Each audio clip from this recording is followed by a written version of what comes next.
Hi, I'm Craig Steffen, and I'd like to share with you a rather unique journey that I've been on. I'd like to think that I was born a rather cute baby, like most people and all puppies. But that's not exactly the case. See, this isn't a picture of me. In fact, there aren't any baby pictures of me. Because before I was 2 years old, my mother disappeared, leaving me and my two older siblings, Teresa and Ricky, with our father. But then 3 months later, he disappeared too. So the three of us kids ended up in an orphanage in eastern Iowa, but we were separated from each other while we were there.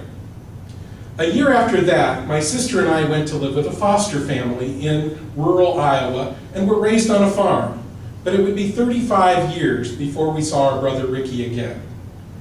The foster family was older than our biological grandparents, and we were raised in a very stable, strictly religious home.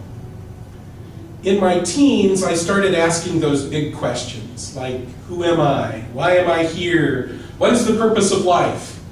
And I tended to ask those questions from a religious or philosophical perspective. But then 3 years ago, the last of my adopted family died, and I started asking those very same questions from a biological perspective. I really needed to have the answer to the question, who is my pack?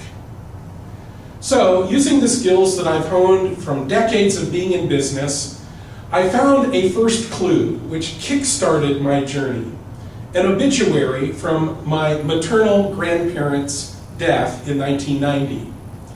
This obituary led me to information about my mother and her rather complex life. I also learned that my mother had given birth to 2 additional children after her disappearance, Jackie and Steffen. But then I learned that both of them were dead. As it turns out, my mother was murdered. She was shot through the heart by her second estranged husband, and she was only 25. And in case you're wondering, justice isn't always universal. The murderer was released after just 6 years of serving his time. Then I learned that my biological father really wasn't. Through DNA testing between Teresa and myself, I learned that it's 25 times more likely that the average Caucasian on the street is my father than that Teresa and I share the same father. So after another year of research, I learned who my father is. But initially, I was met with denial. Finally, in November of last year, I met my biological father, my 92-year-old grandmother, and my 2 new biological siblings.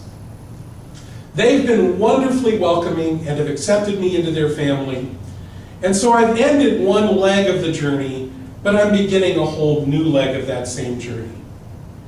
But here's what my journey has taught me. Maybe it's taught you.